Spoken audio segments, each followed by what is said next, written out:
तो हेलो दोस्तों, आज हम एक्सप्लेन करने वाले हैं सस्पेंस और थ्रिल से भरी मूवी पार्किंग को, जो कि एक कमाल की मूवी है और यह आपको ज़रूर पसंद आएंगी। इसलिए वीडियो को लाइक और सब्सक्राइब ज़रूर कर दीजिए। चलिए कहानी शुरू करते हैं। तो मूवी की शुरुआत में हम ईश्वर नाम के एक पर्सन को देखते हैं, जो कि एक IT इंजीनियर है और अपनी फैमिली के लिए अच्छा घर रेंट पर ढूंढ रहा है। ईश्वर की वाइफ अधिका कॉलेज में असिस्टेंट प्रोफेसर की पोस्ट पर है और अधिका को फ़िलहाल बच्चा होने वाला है, जिसके लिए उसने जॉब से लीव ले रखी है।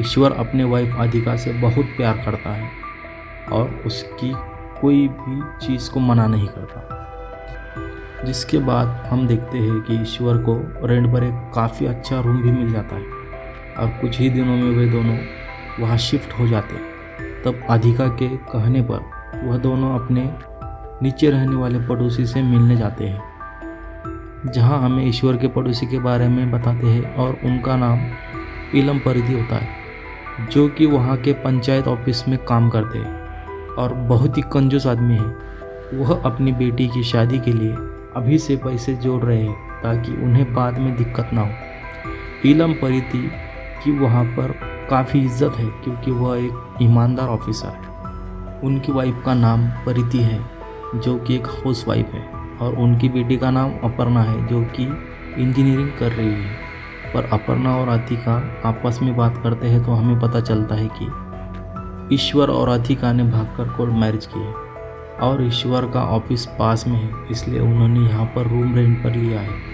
अपने पड़ोसी से मिलने के बाद ये दोनों अपने घर जाकर सारा सामान सेट कर रहे हैं। तब ईश्वर अधिका से बोलता है कि उसके परिवार वाले भी जल्द ही मान जाएंगे और उससे आकर ज़रूर मिलेंगे, क्योंकि इन दोनों ने भागकर शादी की थी। तो अवंतिका के परिवार वाले नाराज़ थे। इसके अगले दिन ईश्वर जब अपने ऑफिस काम के लिए निकलता है, तब इलम परिधि ईश्वर को बोलते हैं कि तुम्हारे पास 2 व्हीलर नहीं है क्या। तब ईश्वर बताता है कि उसको ऑफिस से कार पिक और ड्रॉप करने आती है, तो उसे ज़रूरत नहीं है। जिसके बाद ईश्वर वहाँ से चला जाता है। अब हम इलम परिधि के साले को देखते हैं, जो अपने जीजा से मिलकर टॉयलेट बनाने का कॉन्ट्रैक्ट मांगता है। पर इलम परिधि अपने साले को इग्नोर करके ऑफिस चले जाते हैं, क्योंकि इलम परिधि के साले का टेंडर अच्छा नहीं था और इलम परिधि तो एकदम ईमानदार आदमी थे, जिसके कुछ समय तक सब कुछ अच्छा चलता है और ईश्वर और उसके पड़ोसी इलम परिधि आपस में हंसी खुशी रहते हैं। अब एक दिन ईश्वर अधिका को हॉस्पिटल चेकअप के लिए ले जाता है। तब उनका कैब नहीं मिलती और ईश्वर को अपनी वाइफ के साथ ऑटो में जाना पड़ता है। तब ईश्वर को काफ़ी डर लगता है क्योंकि ऑटो काफ़ी हिल रहा था और हॉस्पिटल में डॉक्टर बताते हैं कि डिलीवरी के लिए केवल 2 महीने बचे हैं। उनको काफ़ी केयरफुल रहना होगा। तब ईश्वर रास्ते में अधिका और अपने होने वाले बच्चे के बारे में सोचता है और न्यू कार EMI पर ले आता है ताकि उन्हें हॉस्पिटल जाने में दिक्कत ना हो। इधर इलम परिधि के घर में उसका साला अपने दीदी से बात करके कॉन्ट्रैक्ट मांगने के लिए कहता है, पर परिधि मना कर देती है क्योंकि वह किसी की भी नहीं सुनती। ईश्वर जैसे ही न्यू कार लेकर आता है, तब इलम परिधि चौंक जाता है क्योंकि ईश्वर ने अभी अभी रूम रेंट पर लिया था और वह इतनी जल्दी न्यू कार ले आया था। और वहाँ उनके घर में तो पार्किंग की स्पेस भी कम थी, तो इलम परिधि अपनी बाइक साइड में लगानी पड़ती है ताकि ईश्वर अपनी न्यू कार अच्छे से पार्क कर सके। इससे इलम परिधि के मन में थोड़ा खटास आ जाती है। अब अगले दिन जब इलम परिधि अपने पंचायत ऑफिस के लिए निकलते हैं, तब आसपास के लोग उन्हें बधाइयाँ देते हैं न्यू कार के लिए, पर उनमें से किसी को पता नहीं था यह कार उनके पड़ोसी ने ली है। तब वहाँ प्रेस वाला सब लोगों को बताता है कि यह कार ऊपर वाले पड़ोसी की है और तब इलम परिधि को सबके सामने बेइज्जती से महसूस होती है। इसके बाद अब जब इलम परिधि अपने बाइक को स्टार्ट करता है तो काफ़ी किक मारने के बाद वो बाइक स्टार्ट होती है, क्योंकि वह काफ़ी पुरानी हो गई थी। और फिर रात को जब इलम परिधि घर आते हैं तो ईश्वर की कार ने स्पेस गिरा हुआ था, जिसके कारण उसकी बाइक अंदर नहीं आ पाती। ईश्वर को फ़ोन करके नीचे बुलाते थे और थोड़ी सी कार साइड करवा कर अपनी बाइक अंदर लगाते। अब अगले दिन जब इलम परिधि गमलों में पानी दे रहे थे, तब एक जवान सा लड़का आता है जो कि ईश्वर की कार रोज साफ करने के काम में लग जाता है। उसकी वहाँ इलम परिति से बहस हो जाती है और वह उस लड़के से चिढ़ जाते हैं। अब रात को जब इलम परिति अपने बाइक लेकर आता है तो उसकी बाइक से ईश्वर की कार पर स्क्रैच लग जाता है, पर उनको पता ही नहीं चलता। फिर अगली सुबह जैसे ही लड़का कार साफ करता है तो वह ईश्वर को बताता है कि उनकी कार में स्क्रैच लगा है। तब ईश्वर जल्दी से आकर देखता है और इलम परिति को बुलाकर उनसे पूछता है कि ये स्क्रैच आपसे तो नहीं लगा, पर वह मना कर देते हैं। थोड़ी देर बाद जब ईश्वर इलम परिति की बाइक देखता है तो उसमें कार का पेंट लगा था, जिससे ये साबित होता है कि ये स्क्रैच इलम परिति से लगा है। फिर इलम परिति बोलते हैं कि गलती से लग गया होगा, उन्हें उस टाइम पता ही नहीं चला। वो पैसे भर देंगे, पर बातों बातों में उन दोनों के बीच लड़ाई हो जाती है और दोनों गुस्सा होकर चले जाते हैं। ईश्वर ऑफिस में सुबह की हुई लड़ाई के बारे में सोचता है और रात को इलम परिति से माफ़ी मांगता है। फिर ये दोनों छत पर बैठकर दारू पीते हैं और एक बार फिर दोनों का झगड़ा हो जाता है, क्योंकि दोनों की सोच अलग अलग थी। दोनों इलम परिति अब ईश्वर पर गुस्सा करके अपने रूम में चले जाते हैं। उनकी वाइफ वहाँ उन्हें नया मिक्सर लाने को बोलती है, पर वह बोलते हैं कि पुराना मिक्सर ही सही करवा देंगे। जिसके बाद परिति ताना मारकर बोलती है कि अतिका का पति कितना अच्छा है जो उसको सारी सुविधाएं देता है। यह सुनते ही इलम परिति गुस्से में मिक्सर फेंक कर अपने रूम में चले जाते हैं। फिर अगली सुबह जब इलम परिति अपने बाइक निकालने जाते हैं तो वह इतना स्पेस नहीं था कि उनकी बाइक निकल जाए, तो वह कार धोने वाले लड़के को बोलते हैं, मगर वह उन्हें इग्नोर कर देता है। फिर इलम परिति ईश्वर की डोरबेल बजाते हैं और वहाँ ईश्वर खाना खा रहा था। इलम परिति गुस्से में ईश्वर को गाड़ी हटाने के लिए कहते हैं, पर ईश्वर बोलता है कि वह थोड़ी देर में आएगा क्योंकि वह खाना खा रहा है। जिस पर इलम परिति वहीं पर उस पर भड़क जाते हैं कि गाड़ी को अभी हटा, लेकिन ईश्वर भी गुस्से में इलम परिति के मुंह पर गेट बंद कर देता और फिर वह भी गुस्से में वहाँ से चले जाते हैं। अब रात को इलम परिति जानबूझकर अपनी बाइक बीच में खड़ी करते ताकि ईश्वर को पार्किंग में दिक्कत हो, और ईश्वर जैसे ही गाड़ी लेकर आता है तो वह बाइक को साइड में खड़ी करके अपनी कार पार्क कर देता है। पर जैसे ही वह ऊपर जाता है तो थोड़ी देर में बाइक नीचे गिर जाती है। अगली सुबह इलम परिति यह सब देखकर गुस्से में ईश्वर को खींच के नीचे लाते हैं और उस पर बाइक गिराने का इल्ज़ाम लगाते हैं, जिसके बाद उन दोनों के बीच बहस होती है और बात धक्का मुक्की तक आ जाती है। इस पर इलम परिति लैंडलॉर्ड को बुलाकर उन्हें ईश्वर की पार्किंग के लिए शिकायत करते हैं, पर लैंडलॉर्ड दोनों को एडजस्ट करने के लिए कहते हैं। तब इलम परिति बिल्कुल नहीं मानता। फिर लैंडलॉर्ड बोलते हैं कि ईश्वर ने यह कार मुझसे पूछ कर ली है। अगर इलम परिति को ज़्यादा दिक्कत हो तो वह अपनी बाइक बाहर खड़ी कर सकता है, क्योंकि वह जगह तो वैसे भी पार्किंग के लिए ही बनी गई थी। जिसके बाद इलम परिति रात को काफ़ी सोचता है और वह इतना कंजूस होने के बावजूद अगले ही दिन वह फुल पेमेंट देकर ईश्वर से भी महंगी कार ले आता है। यह सब देखकर इलम परिति के घर वाले भी चौंक जाते हैं और उसकी वाइफ परिधि अपने हस्बैंड से गुस्सा हो जाती है, क्योंकि जब उसने नया मिक्सर मांगा तो उसने मना कर दिया था, पर वह अब ईगो के चलते इतनी महंगी कार ले आया था। अब रात को जब ईश्वर अपनी कार लेकर आता है तो सामने इलम परिधि की न्यू कार खड़ी थी, जिसकी वजह से उसे अपनी कार बाहर ही पार्क करनी पड़ी थी। अब वह दो पड़ोसी जो पहले एक दूसरे के साथ काफ़ी अच्छे से रहते थे, अब वह एक दूसरे के दुश्मन बन चुके थे और धीरे धीरे इन दोनों के बीच कार पार्किंग को लेकर दुश्मनी बढ़ती ही जा रही थी। इलम परिधि अगले दिन अपनी कार से पंचायत ऑफिस जाते हैं और इधर ईश्वर को उसके ऑफिस के दोस्त बताते हैं कि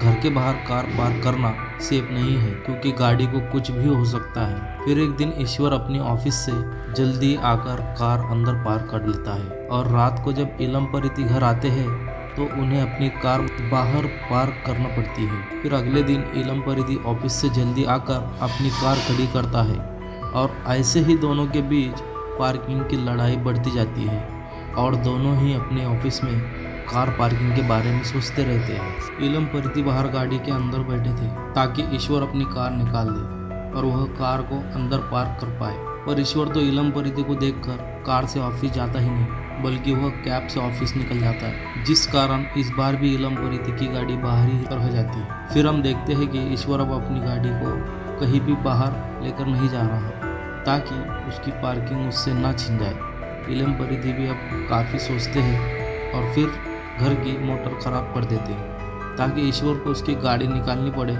अगले दिन मोटर सही करने वाला आदमी आता है तो ईश्वर को कार निकालनी पड़ती है क्योंकि मोटर गाड़ी के नीचे चेंबर में ही थी। अब ईश्वर बाहर वेट करता है ताकि मोटर सही हो और वह अपनी कार अंदर खड़ी कर पाए, पर वह ऑफिस के लिए लेट हो रहा था, इसलिए ईश्वर गाड़ी से ऑफिस चला जाता है।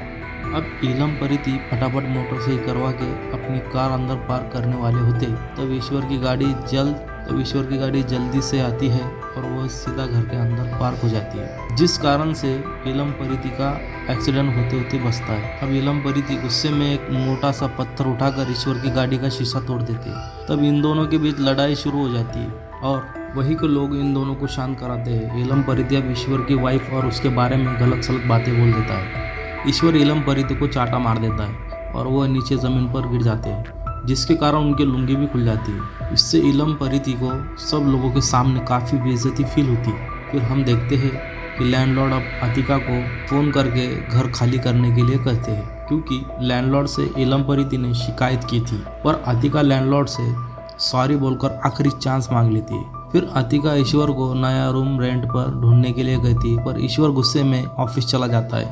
यहाँ ऑफिस में ईश्वर की बॉस भी उस पर काफ़ी चिल्लाते हैं क्योंकि वह काफ़ी छुट्टी ले रहा था और वह इम्पोर्टेंट मीटिंग में भी नहीं आया था। इधर ही इलम परिधि अब अपने साले के साथ मिलकर ईश्वर की पुलिस स्टेशन में कंप्लेंट करने जाता है। इलम परिधि को किसी भी हाल में उसकी बेइज्जती का बदला लेना था।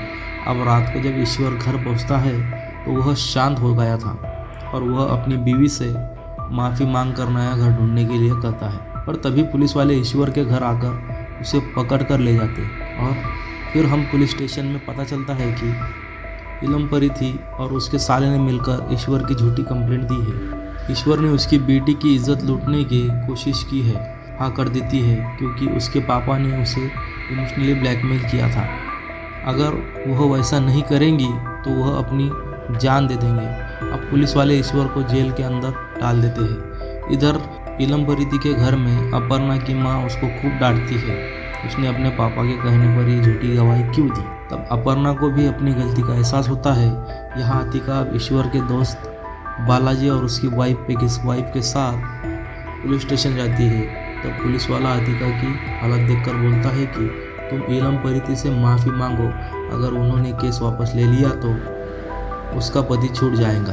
अतिका भी अब इलम परिधि के घर जाकर उनसे काफ़ी रिक्वेस्ट करती है कि वह केस वापस लेने पर इलम परिधि केस वापस लेने से मना कर देते हैं और उल्टा उन तीनों को वहाँ से भगा देते हैं। अब यह सब होने से इलम परिधि तो काफ़ी खुश था, पर उसके अपनों को काफ़ी गिल्टी फील हो रही। उसने गलत किया है।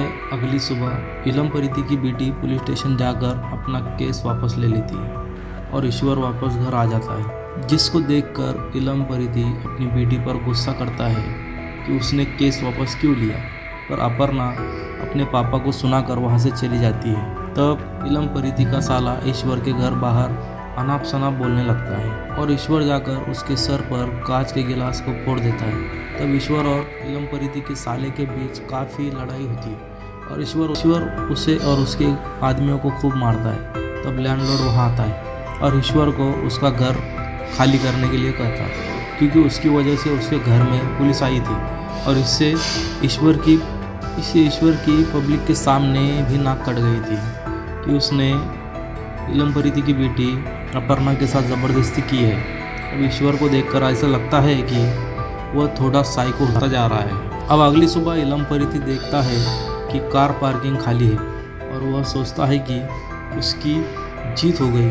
फिर इलम परिधि अपनी कार से ऑफिस चला जाता है। तब हम देखते हैं कि ईश्वर भी इलम परिधि का पीछा ही कर रहा था, मतलब कि उसके दिमाग में कुछ तो चल रहा। अब अगले दिन इलम परिधि के पास जाकर माफ़ी मांगता है कि उसने उसके पति के साथ गलत किया है और उसे अपनी बेटी का इस्तेमाल नहीं करना चाहिए था, इसलिए आप यहाँ से चले जाओ, तभी मामला शांत हो पाएगा। इस सीन को देखकर ऐसा लगता है कि इलम परिधि को उसकी गलती का एहसास हो गया है। अब इलम परिधि अपने ऑफिस जाता है, जहाँ ईश्वर इलम परिधि के कैबिन में आकर बात करता है और वहाँ दोनों के बीच बहस हो जाती है, जिससे ईश्वर वहाँ से चला जाता है। तब इलम परिधि को शक होता है कि ईश्वर उनके ऑफिस में क्यों आया था। जैसे वो चेक करता है तो डस्टबिन में काफ़ी सारे पैसों का लिफाफा पड़ा था। तब इलम परिधि हड़बड़ा जाता है और उन पैसों को लेकर जाने लगता है। तभी वहाँ पर ऑफिसर की कार आती है और लंपरा फटाफट अपने कैबिन में जाकर पैसे छिपा देता है। तब वहाँ पर ऑफिस पूरा डिपार्टमेंट छानता है पर उन्हें कुछ भी नहीं मिलता। असल में इलम परिधि ने सारे पैसे फैन के ऊपर छिपाए थे और लाइट जाने के कारण फैन ऑफ था। अब जब ऑफिसर को कुछ नहीं मिलता और वह जाने वाले होते हैं तभी लाइट आती है और वहाँ नोटों की बारिश हो जाती है, जिसके बाद ऑफिसर्स इलम परिधि को पकड़ ले जाते हैं और ईश्वर का प्लान कामयाब हो जाता है। अब इलम परिधि के घूस लेने की न्यूज़ टीवी पर भी आ जाती है और अधिका जब ये न्यूज़ देखती है तो उसको ईश्वर पर शक होता है। तो वह अपने बच्चे की कसम खिलाकर ईश्वर से पूछती है कि ये तुमने किया है ना। तब ईश्वर बोलता है कि हाँ, ये उसी ने किया है, क्योंकि इलम परिधि ने उसके साथ काफ़ी गलत किया है। वह उसके डर के मारे कहीं नहीं जाने वाला। अब इधर इलम परिधि को घूस लेने के जुर्म में सस्पेंड कर देते हैं। उसकी सालों की ईमानदारी मिट्टी में मिल जाती है। इलम परिधि की आंखों में अब बदले की आग थी और ऐसा लग रहा था कि वह किसी का भी मर्डर कर सकता है। फिर हम रात को देखते हैं कि इलम परिधि ईश्वर की गाड़ी के टायर के नट बोल्ट ढीले कर देता है पर गलती से कार का सायरन बज जाता है और इलम परिधि वहाँ छुप जाता है। फिर ईश्वर भी आवाज़ सुनकर नीचे आता है पर वहाँ पर तो कुछ भी नहीं था, इसलिए वो लौट जाता है। अगले दिन जब ईश्वर अपनी वाइफ को डॉक्टर के पास अपनी कार से ले जाता है तब ईश्वर की वाइफ को कार में देखकर इलम परिधि को लगता है कि उसने ये गलत कर दिया, पर वह कुछ भी नहीं बोलता और शांत बैठ जाता है। इधर ईश्वर की कार का टायर रास्ते में ही निकल जाता है और उसकी वाइफ और वह मरते मरते बचते हैं। हॉस्पिटल में डॉक्टर अधिका का चेकअप करके बोलती है कि उनका बच्चा सेफ है। वही कार इंश्योरेंस वाला बताता है कि कार का टायर निकलने से उनका एक्सीडेंट हुआ है। ईश्वर को अब याद आता है कि रात को उसकी कार का सायरन बजा था, मतलब ये सारा काम इलम परिधि ने किया है। ईश्वर अब गुस्से में आकर घर जाता है और बैट और इलम परिधि की पूरी गाड़ी तोड़ देता है। फिर वो कहता है कि मेरी वाइफ प्रेग्नेंट है, तुझमें इंसानियत है भी या नहीं? तूने मेरी गाड़ी के पेच ढीले करके मुझसे और मेरी बीवी को मारने की कोशिश की है। यह सब कहने के बाद ही ईश्वर वहाँ से चला जाता है और अब ये सच इलम परिधि के, जिसके बाद उसकी बीवी और बेटी से लड़ाई हो जाती है और वो दोनों घर चले जाते हैं। यानी कि अब इलम परिधि अपने घर में अकेला पड़ गया था। ईश्वर भी अब अपने दोस्तों के यहाँ नया फ्लैट देख लेता है ताकि उसकी वाइफ और वह खुश रह पाए। एक रात को खूब बारिश होती है तब अधिका खिड़की बंद करते हुए काफ़ी ज़ोर से गिर जाती है और ईश्वर बारिश में भीगकर सीधा इलम परिधि के घर जाता है। तब इलम परिधि और ईश्वर की आपस में बहस होती है और इलम परिधि गुस्से में आकर ईश्वर के सर पर कांच की बोतल मार देता है, जिससे ईश्वर बेहोश हो जाता है। फिर इलम परिधि ईश्वर की बॉडी को खिसकाकर किचन में ले जाता है। तब ईश्वर की वाइफ का फ़ोन आता है, जिससे इलम परिधि को पता चलता है कि ईश्वर की वाइफ गिर गई है और उसकी डिलीवरी होने वाली है। यह सुनते ही इलम परिधि फटाफट ऊपर जाता है और ईश्वर की वाइफ को घायल देखकर वापस लौट आता है। वही अधिका भी बेहोश हो जाती है। इस सीन को देखकर ऐसा लगता है कि इलम परिधि काफ़ी जालिम आदमी है जो ऐसे समय में भी उसकी मदद नहीं कर रहा। अब इलम परिधि जैसे ही अपने कमरे में जाता है तब वहाँ से ईश्वर गायब था और ईश्वर इलम परिधि को जान से मारने का मन बना लेता है। अब उन दोनों के बीच काफ़ी लड़ाई होती है पर ईश्वर इलम परिधि पर हावी होकर उसके सर पर हथौड़ा मार देता है, जिसके कारण इलम परिधि बेहोश हो जाता है। फिर ईश्वर इलम परिधि को जान से मारने के लिए गैस ऑन करता है और माइक्रोवेव में फ़ोन रखकर गेट में ताला लगा चाबी फेंक देता है ताकि धमाके से इलम परिधि मारा जाए। अब ईश्वर ऊपर जाकर देखता है तो वहाँ पर अधिका नहीं थी और सिर्फ ब्लड पड़ा था। तब ईश्वर भागकर अपने वाइफ को फ़ोन करता है और उसे पता चलता है कि उसकी वाइफ हॉस्पिटल में है और उसका बच्चा हुआ है। अब हमें फ्लैशबैक दिखाई देता है कि इलम परिधि ने अधिका को हॉस्पिटल छोड़ा था। अब ये सारी बात ईश्वर को भी पता चल जाती है और वह इलम परिधि को बचाने जाता है और उसने तो उसके घर में ताला लगाकर चाबी कहीं फेंक दी थी और वो गेट अब नहीं खुलता। ईश्वर को पछतावा होता है कि उसने ये क्या कर दिया और वहाँ कुछ ही समय में ब्लास्ट होने वाला था। तब ईश्वर जाकर पावर ऑफ कर देता है, जिसके कारण माइक्रोवेव ऑफ हो जाता है और इलम परिधि की जान बच जाती है। अब हॉस्पिटल में ईश्वर अपने बच्चे के पास था। इलम परिधि की जान भी बच गई थी तब ईश्वर इलम परिथी को जाकर सॉरी बोलता है और कहता है कि उसको एडजस्ट करना चाहिए था। तब इलम परिथी भी उससे माफ़ी मांगता है कि ये छोटी सी पार्किंग के चक्कर में इन दोनों ने इतना सब कुछ कर दिया था। जिसके बाद ईश्वर अपने वाइफ के पास चला जाता है। अब लास्ट में हम देखते हैं कि इन दोनों किराएदारों ने अपना घर खाली कर दिया था। ब्रोकर उसी घर को किसी और आदमी को दिखाता है और उसकी कंडीशन यह थी कि किराएदार के पास कार नहीं होनी चाहिए। जिसके बाद ये मूवी यहीं पर एंड होती है। दोस्तों, आपको ये मूवी कैसी लगी हमें कमेंट में ज़रूर बताना, क्योंकि ये मूवी बाकी मूवी से काफ़ी अलग। अगला एक्सप्लेनेशन आपको कौन सी मूवी पर चाहिए वो भी कमेंट कर देना।